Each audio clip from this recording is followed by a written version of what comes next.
2000-এর পর থেকে ধাপে ধাপে এ রাজ্যে বিজেপিকে যিনি শক্ত মাটিতে দাঁড় করিয়েছেন তার নাম কি জানেন? মমতা বন্দ্যোপাধ্যায়। চমকে গেলেন তো? একদম এটাই সব থেকে বড় বাস্তব কথা।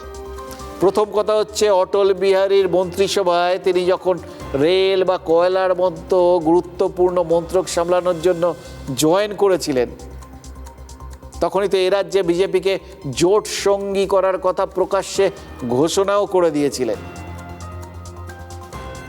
তার জোট সঙ্গী তিনি এখানে শক্তি, সেই সুযোগটা বিজেপি তো নিয়েছিল।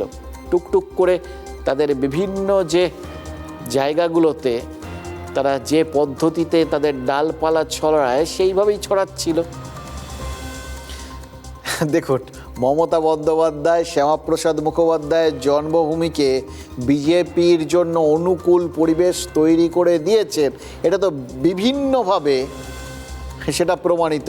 বিশেষ করে 2011 সালে বাম শাসনের পর তৃণমূল শাসন শুরু হতেই বিজেপি কিন্তু এ রাজ্যে তাদের শাখা প্রশাখা অত্যন্ত দ্রুত গতিতে বিস্তার করেছে।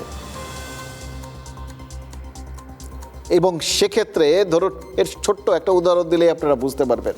2011-র আগে এখানে আরএসএসের যতগুলো শাখা ছিল, 2011-র পর থেকে আজ পর্যন্ত সেই সংখ্যাটা বিরাট সংখ্যকভাবে বহুগুণে বেড়ে গেছে। এবার প্রাথমিক বেস তৈরি হয়ে গেছে, তার সঙ্গে সঙ্গে সংঘ পরিবার তারা দেখেছে যে ভালো প্রাথমিক জায়গাটা তৈরি হয়ে গেছে। বিজেপি তারা নিজেদের শক্তি নিয়ে আস্তে আস্তে আত্মপ্রকাশ করছে।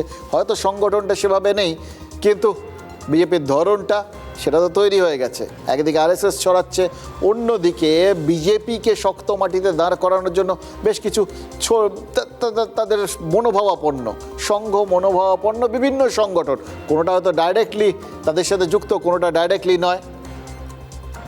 ধরুন, নব্যবঙ্গ বলে একটা সংগঠন, তার দীর্ঘদিন ধরে 2016-17 সাল থেকে সৌমেন পুরকায়স্থ বলে একজন তাদের প্রধান, তার নেতৃত্বে টুকটুক করে কাজ করতে শুরু করেছিল।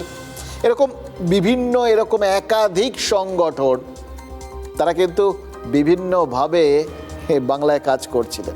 অর্থাৎ একদিকে তলায় তলায় আরএসএস, আর একদিকে এই সমস্ত বিভিন্ন ছায়া সংগঠন এবং মূল বিজেপি, সবাই ধাপে ধাপে তাদের পায়ের তলার মাটিটা শক্ত করছিলেন, তাদের অবস্থানটা শক্তপোক্ত করছিলেন। এবার অনেকেই বলেন যে এই যে বারবার বিজেপির নেতারা, মানে 21 অব্দিও ধরুন, তারা এমন ভাব করেছেন যে জিতে চলে এলেন প্রায়, ততটা তো হয়নি, ঠিক হয়নি। কিন্তু বিজেপির সর্বোচ্চ নেতৃত্বের সঙ্গে কথা বললে জানা যায় যে তারাও মনে করতেন এখানে কিন্তু অনুকূল পরিবেশটা সেইভাবে তৈরি হয়নি, মানে সময়টা আসেনি। এখানে যদি তারা ক্ষমতাতে চলেও আসেন কোনোভাবে, তাহলে যে তারা সেই যে প্রত্যাশা নিয়ে মানুষ তাদের আনবেন, সেই প্রত্যাশা পূরণের জায়গায় সেই প্রত্যাশাটা পূরণ করতে পারবেন না, সেই জায়গায় যে তারা নেই সেটা তারা কিন্তু জানতেন। এবং এটা আমরা কখন বুঝতে পারছি? যখন 21-এর পাশাপাশি এবারে বিজেপির যে সার্বিক প্রচেষ্টা ক্ষমতা আসার জন্য, সেই দুটোকে পাশাপাশি রাখেন, 21-এর উদ্যোগ আর 26-এর উদ্যোগ, ফারাকটা পরিষ্কার হয়ে যাবে চোখের সামনে। আসলে তখন পর্যন্ত হয়তো বিজেপি চেয়েছিল যে এখানে মমতা বন্দ্যোপাধ্যায়ের সরকারটা থাক।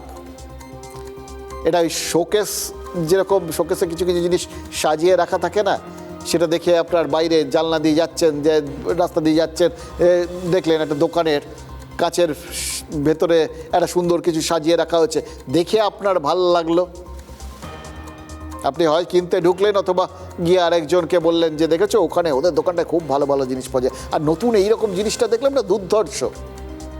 বিজেপির লক্ষ্যটাও সেরকম ভাবছিল।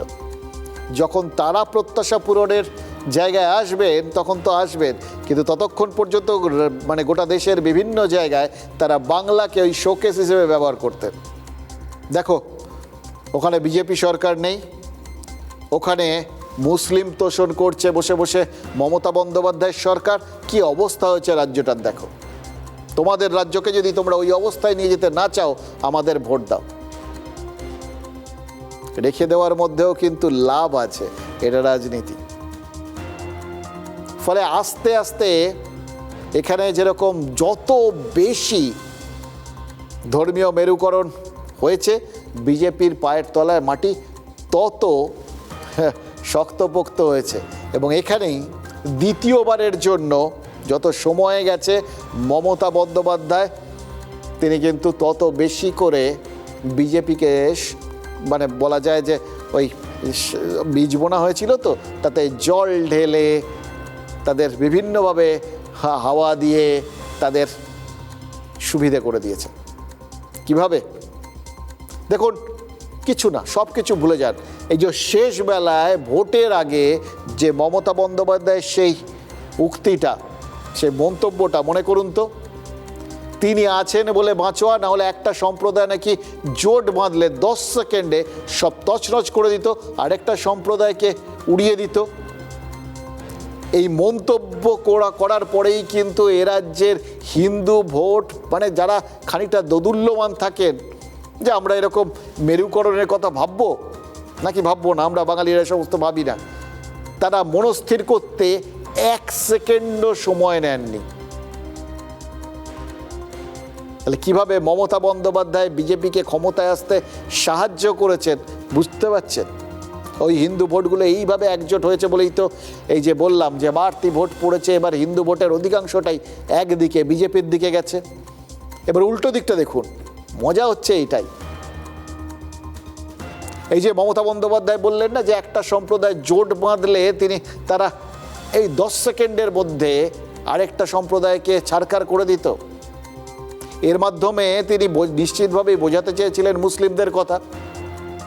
এবার আপনি বলুন, একটা সম্প্রদায় তারা কি চাইবেন যে তাদের একটা এরকম সোজা কথায় হিংসাশ্রয়ী গুন্ডা বলে সরাসরি কেউ তাদের দিকে দাগিয়ে দিক?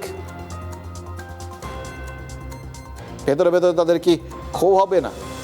আপনি বলবেন কাউকে, কে শুনতে চায় নিজেদের বদনাম? এবং এর সঙ্গে সঙ্গে মমতা বন্দ্যোপাধ্যায়ের মধ্যেও কিন্তু একটা দ্বিধার সৃষ্টি হয়েছিল, দ্বিধা, দ্বন্দ্ব, সংশয়। দ্বিধা কি? তার প্রথম মনে হচ্ছিল আচ্ছা হিন্দু ভোট কি তাহলে আস্তে আস্তে একজোট হচ্ছে? দেখুন, মমতা বন্দ্যোপাধ্যায় অত্যন্ত বিদগ্ধ এবং বিচক্ষণ রাজনীতিক, এই নিয়ে কোনো কথা হবে না। এবং ভোটের রাজনীতিটাকে তার মতো করে বোঝা নেতা বা নেত্রী বাংলায় খুব কম আছে, খুব কম এসছেন। তিনি জনমানুষ কিন্তু পালসটা ধরতে পারেন।